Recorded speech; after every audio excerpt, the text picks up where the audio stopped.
my headspace that I'm in now is way better than what I was before, and that's the only thing that mattered to me. 1, 2, 3.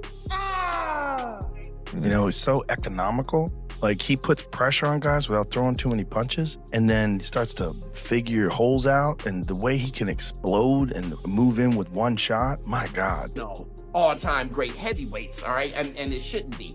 But he's sparring the heavyweight, the level of heavyweight that, you know, more experienced than Jake Paul, right? But Jake Paul has beaten those heavyweights himself, all right? Gervonta Davis didn't hold back on the Joe Rogan experience, issuing a chilling warning to Jake Paul ahead of their anticipated clash. The knockout artist made it clear this isn't about entertainment or social media clout. It's personal. When Rogan pressed for details, Davis replied coldly, "This ain't entertainment no more. This is personal." That statement alone shifted the tone of the entire promotion, signaling that Jake might have stepped into something far more dangerous than a typical crossover bout. And now it's just like, I don't know, probably this was a good thing, us fighting. Because you have someone that, we come from two different sides, like, of the world. We still on the same path to get the same thing. You know, I gotta be in there with him. I gotta be able to, you know, his arm reach, his size, his power, the way he moving and things like that. I just gotta adapt as I fight him. I think it's gonna be a great event. Every time I fight is fireworks. Boxing wins come November the 14th. We just giving boxing what it needs, and that's excitement. Davis's perspective, this fight represents redemption.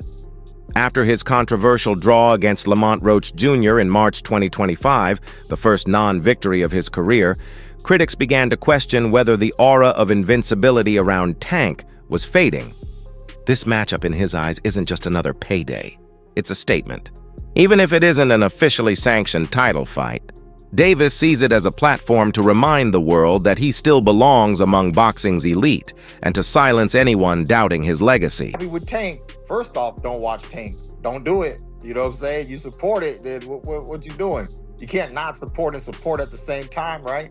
So if you're a boxing purist, then this fight with Roach is really more for you. It's going to be more up your alley, you know?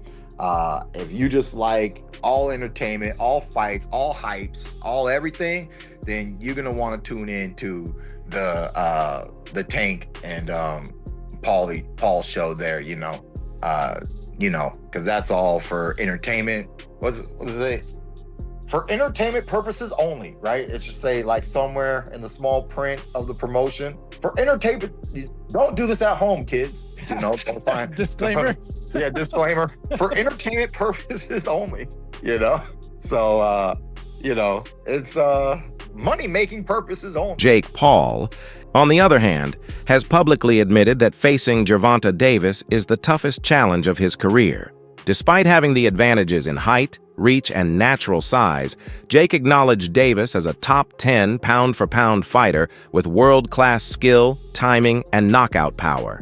For the first time, Jake emphasized that he can't just rely on his athleticism or toughness.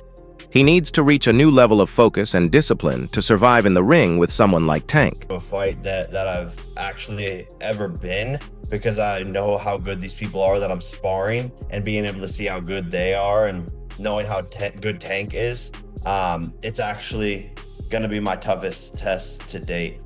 Yeah, I think, Jake, you could make the argument, right? Pound for pound wise, this guy's the most ferocious dude in the whole sport, couldn't you? For sure. I think he has probably one of the highest knockout percentages. Yeah, 90-something%, right? Exactly. And just his speed, his elusiveness, his ring IQ, his conditioning. You know, he's gone 12 rounds so many different times, something that I've never even done. So he's going to be sharp all the way through. I mean, the list goes on. And so just actually being vulnerable for a second, it's like, yeah. This is crazy. This is scary. It's kind of keeping me up at night. Jake, how do you prepare for, like you said, a guy who is shorter than you? How do you find a sparring opponent to replicate something that obviously, you know, there's nobody else out there that's Tank Davis? How do you prepare for a guy that's different stature-wise? Yeah, no, we have world champions Raymond Ford in the 130-pound weight class. We got Montana Lovin. Shakur Stevenson is coming in this week. So just sparring against guys on their level and people who have, you know, been doing this their whole entire lives. But we're really focusing on speed and not as much on power. I'm not doing as much like weightlifting and all of that stuff. I'm actually trying to like lose some muscle so that I have less weight. Career has been built on crossover appeal, showmanship, and viral moments. But this fight marks a turning point. Against Davis, the stakes are real, not just financially, but reputationally. A victory, sanctioned or not, would dramatically shift how the boxing world perceives Jake's legitimacy. The $50 million purse he referenced publicly only highlights how massive this event has become, both as a sporting contest and as a media spectacle. Paul and Gervonta Davis, what can you tell me about that? What can you tell me about why Jake and Anthony has maybe been put to the side for now? Yeah, they always told us that it was, you know, we were looking at that fight for February of next year, and they always said that there was a chance that Jake would fight in November. I think, wasn't I the one that broke Jake Paul against Gervonta Davis 6 months ago or something? I knew that they'd agree that deal. I didn't know they were about to announce it then. But I did know that they'd agreed that deal previously. So I don't like it, if I'm honest. I mean, I think we need to really differentiate between boxing and an entertainment concept. And that's what that is.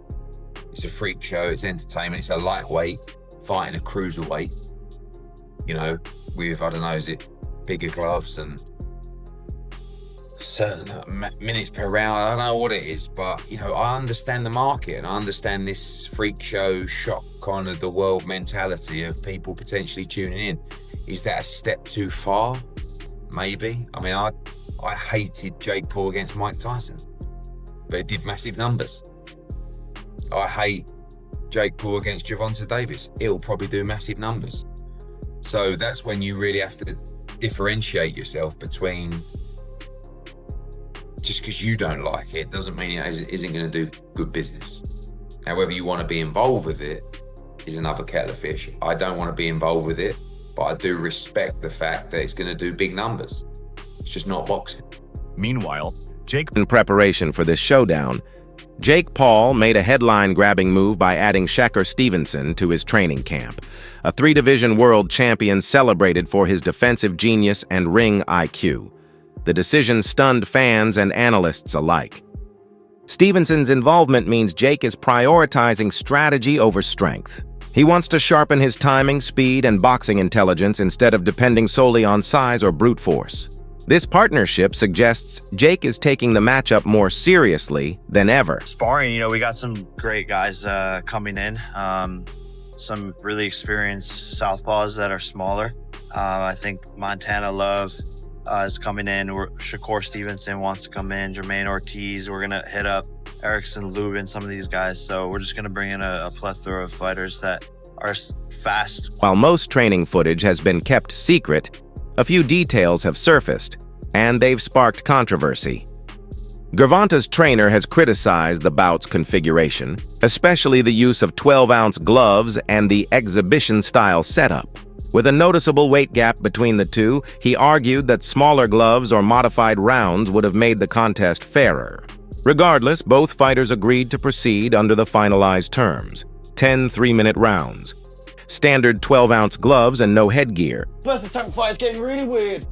Gervonta looks scared for his life because the rules are out. They're crazy. Oh, so everyone thought that the fight was at 190. Instead it's at 195, and this weight difference is scaring the life out of Little Tank.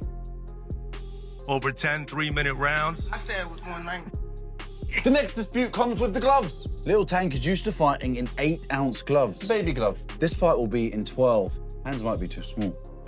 Also, Tank just fought in a 12 3-minute round fight against Roach. Yes, and now he's fighting in 10 3-minute rounds, which isn't too bad. Well done, Jake. Exhibition though, can he win? Yes, he can actually win. It will be overlooked by 3 sanctioned judges. So he can actually still win and knock him out. But here's the trick. It's body punches only. And there's a reason. That's because Tank said, look, this is a bit unfair. I don't want to punch up. I want to punch at my head high.